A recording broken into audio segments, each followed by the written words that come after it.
Hey everybody, I'm Jay. And I'm Tracy, and together we lead the South Orange County Church. We want to welcome you to our Connect video series, and this is really exciting because this is our last Connect video of 2021. And so we tried something different this year coming out of COVID, and we just developed this idea of all of our small groups meeting together. So we send a video out every week.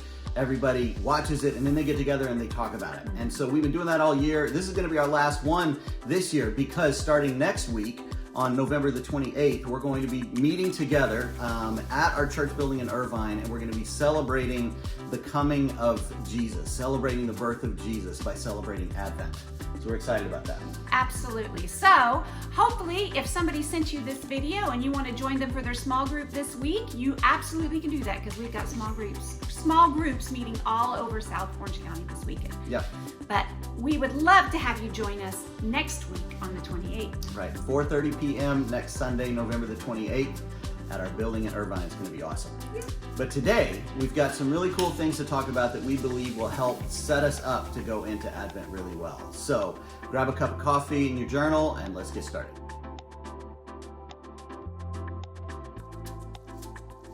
Okay, so here we are heading into the week of Thanksgiving, which is really cool. Yay! And we're excited about that. I do too. And I was thinking, as we were talking earlier, I was thinking back to when I was in high school and I was in college, and I used to play in the pit orchestra for a lot of musicals or a lot of operas. Yeah, right. And yeah, we both I played did a lot of musicals. Yeah, and I mean, I had crazy stories from my high school days involving Chinese food and playing brass instruments, and I can tell you that later. Gross. But whenever you have a musical, like we did West Side Story when I was in high school, I think we did The Music Man. Mm-hmm. And whenever you have a musical, you have an orchestra that is down in the pit playing all the music for it. And so, like, think of your favorite musical, and there's probably a lot of songs that you can think of from Les Miserables. What's your favorite song from that Cats, one? Wicked. Do you know any of the songs from any of those? Oh, why'd you have to ask me that? Put you on the spot. West Side Story. Hamilton. I love West Side Story. Okay, what's your favorite song from West Side Story? Maria. Yes. It's a tritone, by the way. So that's how you always figure out what a tritone is. You just say that word. Anyhow, and every musical has all of these songs that are in it. And we usually have one favorite that you can think of. Right. But there's usually more, like somewhere between Mary 6 Poppins, and 10 that's songs. tons of them. There's lots of songs that go throughout a musical. And so when you're watching the musical, you're hearing all these different songs, and you can get the soundtrack of it, which is really cool. But at the beginning, before the actors come out onto the stage, the lights go down in the auditorium, the curtain is still closed, and then the orchestra plays something called the Overture. And the Overture of any musical or opera, it's like this beginning piece. But basically what it is the themes from each of the songs that are in that entire musical. And so they play this kind of opening song that has all of the melodies from each of the songs that are going to come later on in the musical. And so it's really cool. So overtures are kind of fun because you listen to it and it's like you're getting, it's like the highlight reel from a football game, or the highlights from a movie or something like that. So you're getting the best parts of the entire musical as it's coming. And so it's kind of like a prelude to the awesome stuff that is coming next. To prepare the audience for what is about to happen. Right. That's right. And so as we head into Thanksgiving this week, we want Thanksgiving this year to be a prelude to our celebration of Advent. Yes. We want this to be an overture of Advent. where we're starting to plan ahead for celebrating the coming of Jesus and how awesome he is. Yeah. We want this to be a time where we're thinking ahead and making room in our schedules, kind of like we talked about last week. We're making room in our hearts and in our schedules to be able to really honor him, which I think is going to be really cool to do. So now last week, if you remember, we talked about these different groups of Jews that had kind of come into being in the years before Jesus was born. You Right. remember what those are? Oh yes, I remember. You could be a Herodian or the Essenes. Oh, what were the Herodians? Herodians were the ones that were partying it up, being part of the world and part Jewish. You know, they were Okay. kind of the mashup, trying to fit in. Then we had the Essenes, who were not trying to fit in. They were trying to get out of there Get because out. they thought, Right. no, we got to come out and be separate. This is crazy. Right. And then you had the Zealots, who were ready to They were take gonna- back, they fight for their country, fight for God. Violently. Yes. Actually physically Forcefully. killing Yes. killing the Romans. Yeah. And then you had the Pharisees, who were looking to the Torah to save them. Like, we've got to keep this and Righteousness. be righteous. Being perfect. Yeah. Yeah. And the Sadducees were a part of the Herodians, I guess, really. Sort of. A Yeah. sect of it. Yeah. A little bit of it. But you had the Sadducees who you see the Sadducees a lot in the Gospels. There's the story of Yeah. the Pharisees. Sometimes they get lumped together. Other times they are pitted against each other. Right. And the Sadducees were the guys who were kind of running the temple. And they were all about religion as a way to gain power. Yeah. Power and wealth. To get. Yeah. And so you had you've got all of these different groups that are looking forward to the coming of Jesus when Jesus is born. And we talked about figuring out which one you kind of are like. Right. Like, where would I find myself? Probably, what do I lean towards? Right. So hopefully you were able to think about that and kind of identify yourself and see yourself as one of those groups. Where do you find yourself? Oh dear, I'd have to be honest right here in front of everybody. Right on the video. Okay, so I definitely would be headed towards the Pharisee, but then I would probably give up and be like, I'm out of here. I'm going to the Essenes. Right. Those I are think- the two. I think I find myself in practicality being a Herodian. Oh yeah. But the way that I live my life, like I love Christianity, but I love all of the creature comforts, you Yeah. know, and so when that happens, greed starts to really, kind of seep in and take over. So I find myself really being a Herodian, but then, theologically, I would find myself being a Pharisee, Right. more on the rigid legalistic side of things. Yeah. And missing the heart sometimes because of, we have to hold on to things. And I grew up in a religious system that was very much that way. So that's kind of how I naturally think. But I live more like a Herodian, Okay. which is embarrassing. And there you go. Yeah. The honesty from the ministers. So, my goodness. as we get to this week, and we're talking about now making room for Jesus. There was no room for him when Right. it was time for him to be born. And as we look at our lives today, I think we can very often say the same thing. There's no room for Jesus Very little room. in our hearts and in our schedules Yeah. and in our lives. And so as we head into this holiday season, we really want to be intentional about making room for Jesus in our hearts, in our schedules, and in our lives. And so this week, we're going to talk about using this opportunity for Thanksgiving as a prelude and as the overture to celebrating the coming of Jesus. Yes.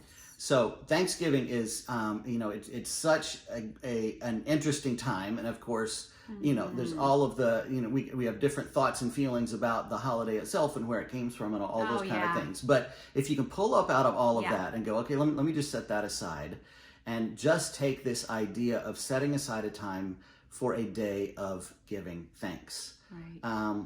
What a beautiful thing that is. We all Sure. believe that giving thanks is good. Yes. Right? Right. And then it's really interesting when you start to look into the New Testament and you look at the times when Jesus gave thanks and what was going on in those situations.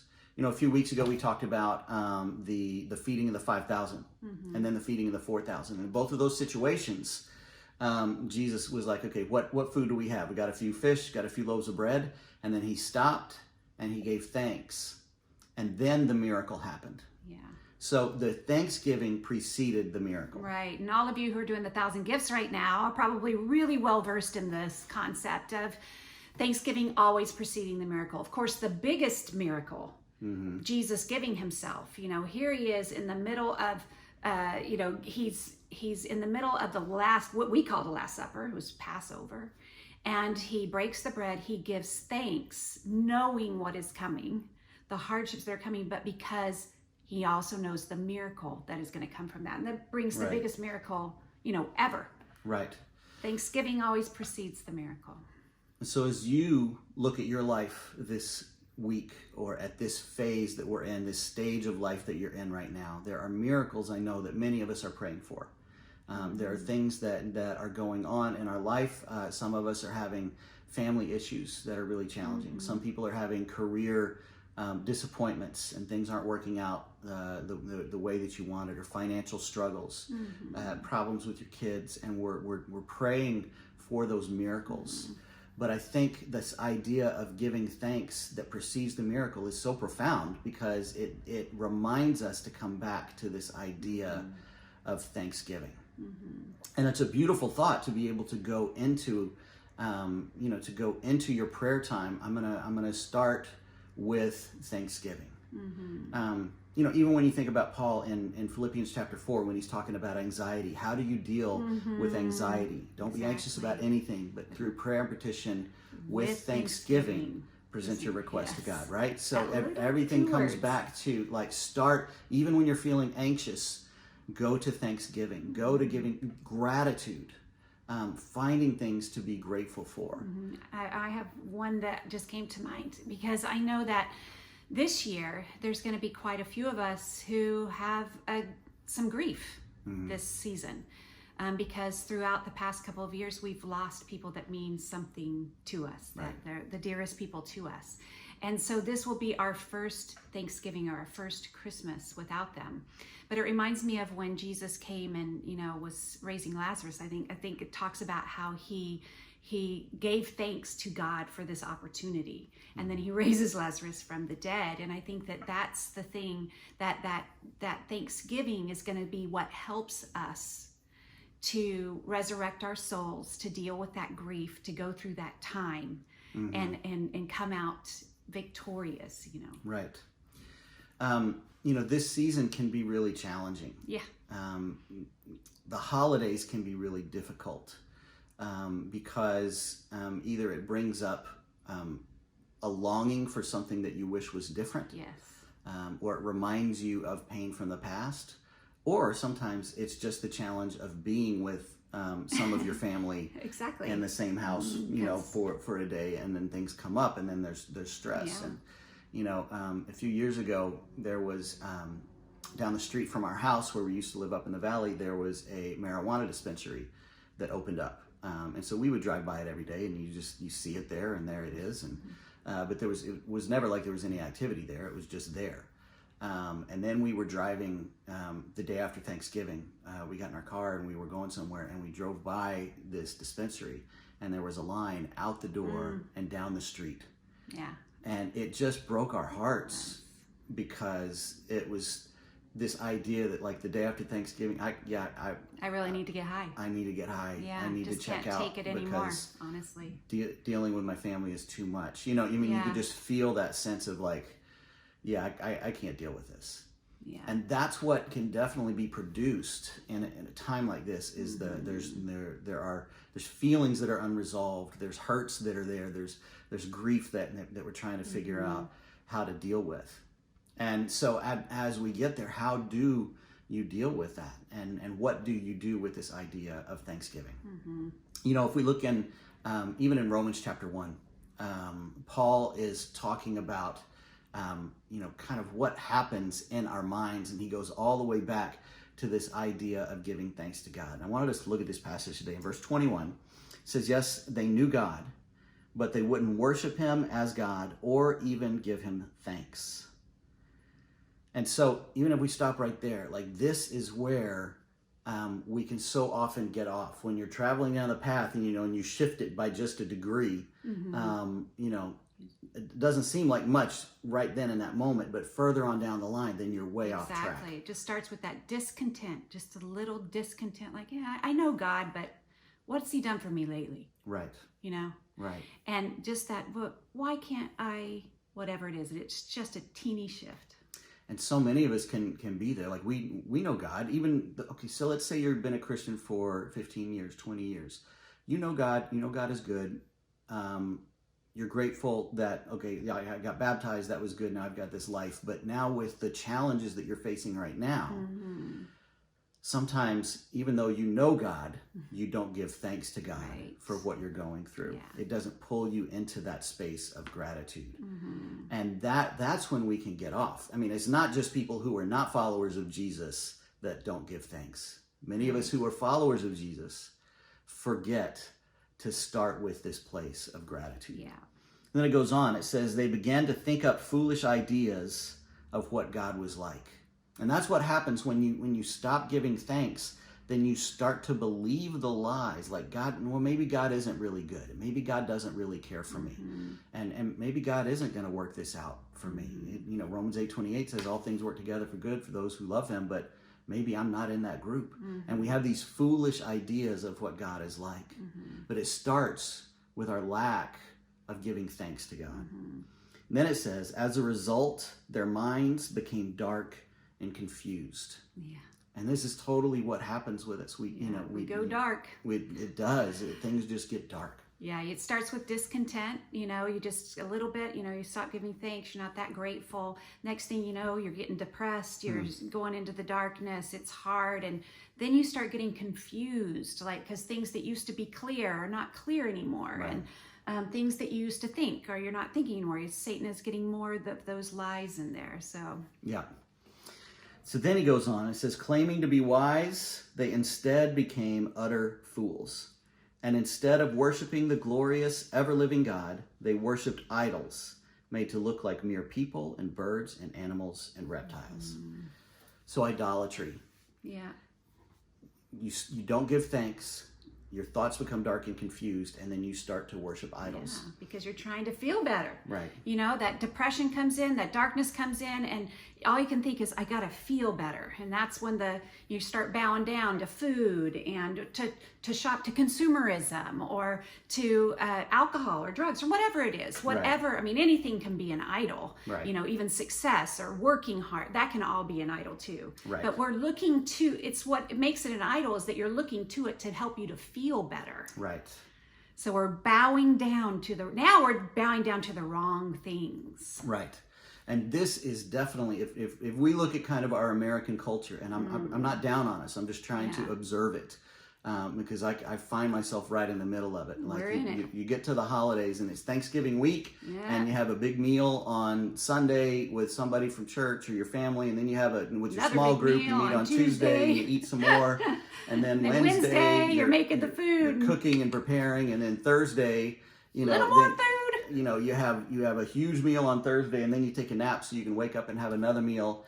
And then by Friday's the day then that we get up and go shopping. And so everything is becoming about our appetites. It's becoming about the stomach. The stomach and what we want, and greed starts to get in there, and we get numbed it's the numbing. To what God is wanting to do. Yeah. And of course, we'll sit around the Thanksgiving table and say, okay, let's have everybody go around the table and share what you're grateful for. So we give this nod to gratitude, but we're not living a life, we're not living it out through this week of practicing gratitude to God. But rather, our minds can become dark and confused, and then we find ourselves on Black Friday getting up super early so that we can get the best deals on stuff. And again, I'm not trying to put guilt on all of us. I'm just trying to observe this is what can happen in our American culture. Yeah. But I think what we want to do, and what we think our church wants to do, is intentionally go, let's do this different. Yeah. And let's do our holidays different. And differently. It's differently. Yeah, thank you. All right, I appreciate that. I'm so grateful that you helped me. Oh my gosh, you guys, this is the perfect way to end our Connect videos. Me correcting his grammar. Welcome to our world. Wait, let's write that out differently. 10 times. 10 times. I'll go get my piece of paper. I'm a homeschool mom. Sometimes I become a homeschool wife. That's not good. It's probably not good, but I'm gonna give thanks. Still gonna give thanks right now. All right.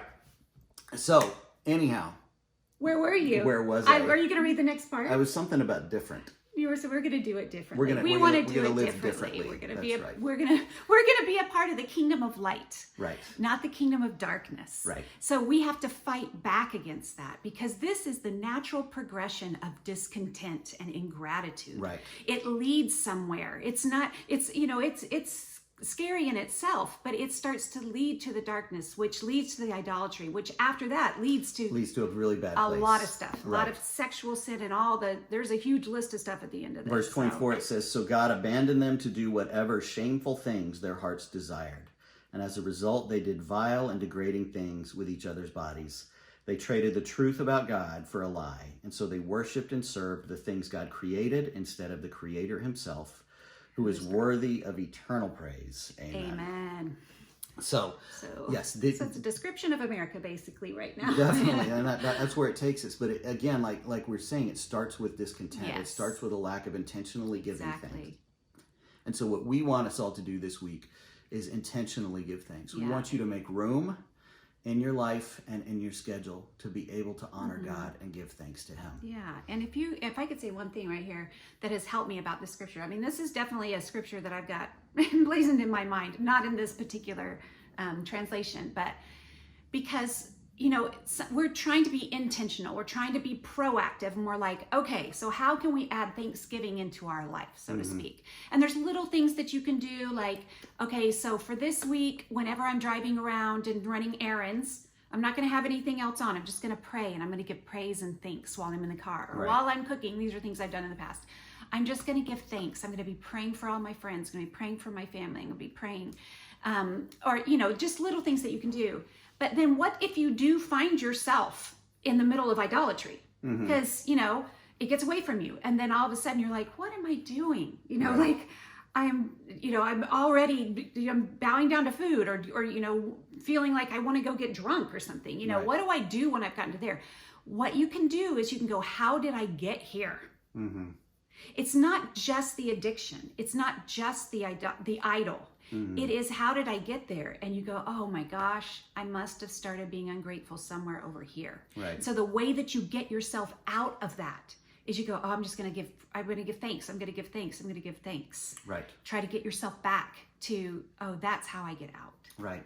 And honestly, writing things down is a super helpful way That's to do it. very And keeping a note in your phone of things that you were grateful for, or a page in your journal of things that you're grateful for, and intentionally setting aside 3 times a day where I'm going to sit down and I'm going to write down 5 things or 10 things that I'm grateful for right now, just to help kind of bathe your mind in intentional gratitude, which is really good. We used to have a friend who every Thanksgiving, she would post something on social media. I'm grateful for this. It was a different post every single day, all the way through the holidays. But, wouldn't it be great if you just if ever you got on social media and all you could see is what people were grateful for? I mean, that would be a big deal. That's a good idea. Right, right.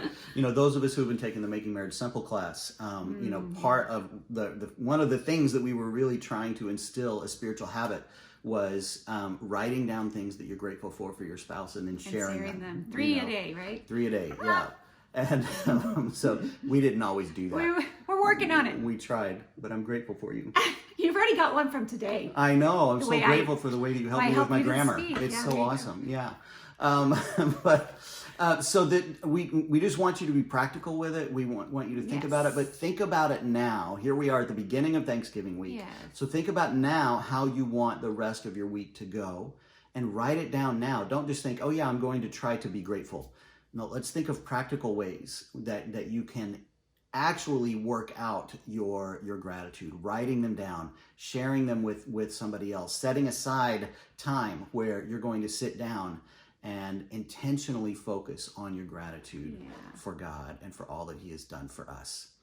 And this, like we said, this is going to be the overture. This is the prelude to our Advent season, where we're making room for Jesus. We're making room in our heart. We're making room in our life. We're making room in our schedule for him to come in and fill it. And so we're going to start this week and kind of get a head start on it, a preview of it. Listen to the overture and just think about how great it is going to be to celebrate Jesus over these next 4 weeks together. Amen. So we're really excited about that. I just want to leave you with this passage in Psalm 100, verses 4 and 5. It says, "Enter his gates with thanksgiving and his courts with praise. Give thanks to him and praise his name. For the Lord is good and his love endures forever. His faithfulness continues through all generations." Amen. So this is how awesome our God is, and we think he's great. So let's give him thanks this week. Yeah. All right, so thank you for joining us and for being here. We are grateful that you actually watched the video. So if you made it through to this point, thank you for doing that. We love you. And we do love our church. We love what we're doing together, and we're really excited about meeting together for the next 4 weekends to celebrate Jesus. So next Sunday, November the 28th, we'll meet at 4:30 p.m. at the building. The following weekend, we're meeting on December the 4th, Saturday, December the 4th. So that weekend is an anomaly because on Sunday, December the 5th, Jason and Jason and Maybell are getting married on Sunday, December the 5th. And so that's going to be really awesome. So we'll be meeting on Saturday at 4:30. And then the following 2 weekends, we're meeting back on Sunday afternoon at 4:30. So we're really excited about what it's going to look like. We're going to have a table in the middle where our communion, our Advent stuff is, and chairs and circle all around. We're going to have some great worship time and hear some sharing from people. We're going to talk about hope and peace and joy and love. And it's going to be a really great time to celebrate Jesus together and have our whole South Orange County Church family together. We want the kids to be there. We're planning some great things for the kids, and it's really, really going to be cool. So we're excited about that. Also on November 28th, we're going to be taking up our offering for Hope. Oh, that's It's right. the International Day of Giving, and we're going to be giving to Hope Worldwide on that day for all that they do. So please be praying about that and asking God how generous He wants you to be for that. And so we're really excited about that opportunity to be able to give. And then, of course, a lot more coming up in December. We'll get there later. But for today, that's it. Thanks for watching the video. Anything else? No. All right, we're done. See you guys.